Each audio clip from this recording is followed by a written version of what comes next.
देखिए, आज हरियाणा प्रदेश में भारतीय जनता पार्टी की सरकार में माननीय मुख्यमंत्री नायब सिंह सैनी के शासन में पर्ची बिल्कुल पर्ची खर्ची नहीं चलती है, कोई सिफारिश नहीं चलती है, बच्चे मेरिट के आधार पर लगते हैं। और ये तो बड़ा ही कमाल हो गया कि पिछले 2-3 महीने पहले माननीय मुख्यमंत्री जी ने शपथ ली थी, उसके बाद इन्होंने 50,000 नौकरियां देने का संकल्प लिया है। और जिसमें से आपने 3-4 दिन पहले देखा ही होगा कि जो टीजीटी 7300 लगे हैं, वो बिना पर्ची खर्ची के लगे हैं। युवाओं में एक जोश है। पूरे हरियाणा में ही विकास बहुत हुए हैं। हमारे इलाके को अटेली महेंद्रगढ़ जिले को दक्षिणी हरियाणा को पिछड़ा हुआ जिला बताया जाता था। अब इस तरह के विकास डेवलपमेंट हुए हैं। यहाँ एम्स का उद्घाटन मोदी जी ने पीछे किया है। मेडिकल कॉलेज जिला महेंद्रगढ़ में बने हैं। सेंट्रल यूनिवर्सिटी अच्छी तरह चालू है। और रोडों का इस तरह का जाल बिछा हुआ है रोडों का कि दक्षिणी हरियाणा जब कोई बाहर से आदमी आएगा, 10 साल पहले आता था तो रोडों में गड्ढे होते थे, सड़कें होती नहीं थी। अब कोई आदमी चल के आएगा तो ये नहीं कह सकता है कि पिछड़ा हुआ जिला महेंद्रगढ़ है। बीजेपी ने जी खूब विकास करवाए हैं।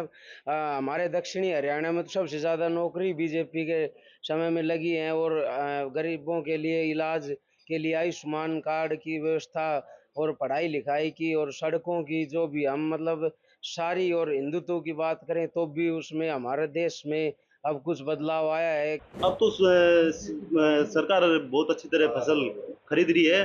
जैसे ही अनाज मंडी में जाते हैं और बढ़िया दामों में किसान संतुष्ट है इस चीज़ से। और बीजेपी सरकार में ऐसा कुछ नहीं है। ये क्वालिफिकेशन के हिसाब से, बच्चे की पढ़ाई के हिसाब से नौकरी देते हैं।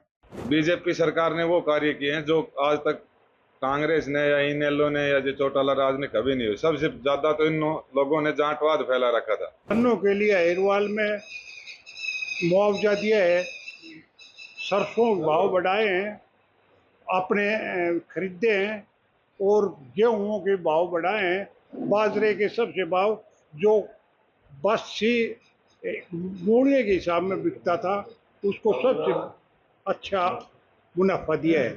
कांग्रेस सरकार के दौरान भ्रष्टाचार और रिश्वतखोरी के दौरान नौकरियां मिलती थी, अपने रिश्तेदारों को बांटी जाती थी, अपने चेताओं को नौकरी दी जाती थी। हरियाणा विधानसभा चुनावों का शंखनाद हो चुका है।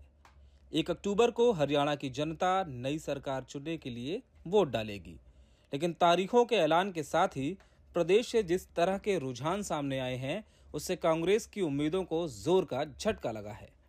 टाइम्स नाउ नवभारत और मैट्रिज के ओपिनियन पोल के आंकड़े तो यही बताते हैं। कल तारीखों के ऐलान के साथ टाइम्स नाउ नवभारत और मैट्रिज ने जो आंकड़े जारी किए, उसके मुताबिक अगर हरियाणा में आज चुनाव हों तो बीजेपी सिंगल लार्जेस्ट पार्टी बनकर उभरेगी। सर्वे के मुताबिक बीजेपी को फिलहाल 35.2% वोट मिलते दिख रहे हैं, जबकि कांग्रेस को महज 31.6% वोट ही मिलते नजर आ रहे हैं। यानी कांग्रेस भले ही सरकार बनाने का दावा कर रही हो, लेकिन उसे बीजेपी से करीब 4% वोट कम मिलते दिख रहे हैं। वहीं दुष्यंत चौटाला की जेजेपी को करीब 12.4% और अन्य पार्टियों और निर्दलीय कैंडिडेट्स को भी करीब 21% वोट मिल सकते हैं। यानी बीजेपी और कांग्रेस के बीच का जो गैप है लगभग 4% का, वो अपने आप में पूरी कहानी साफ कर देता है।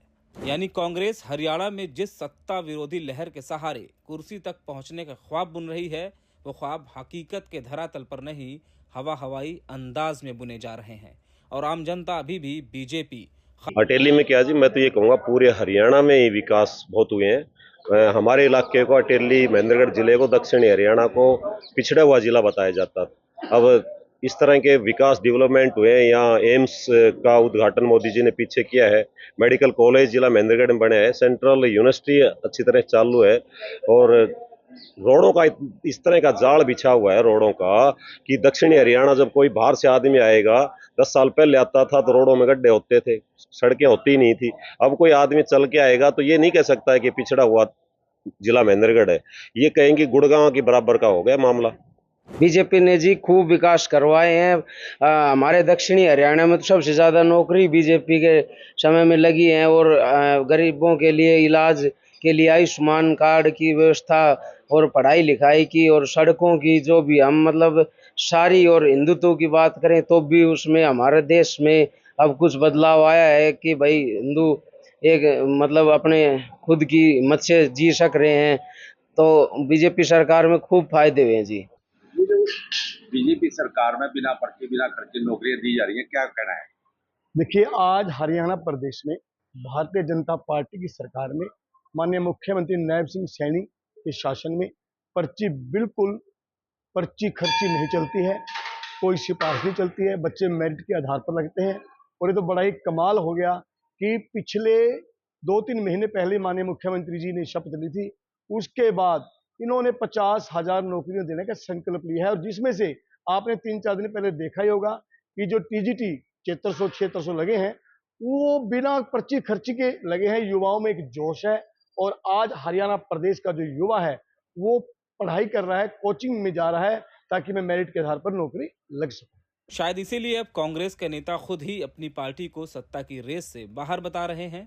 ताजा वीडियो हिसार से कांग्रेस सांसद जयप्रकाश का है। एक डिजिटल चैनल में डिस्कशन के दौरान जयप्रकाश बोल बैठे कि 4 अक्टूबर को कांग्रेस हरियाणा से बाहर हो जाएगी।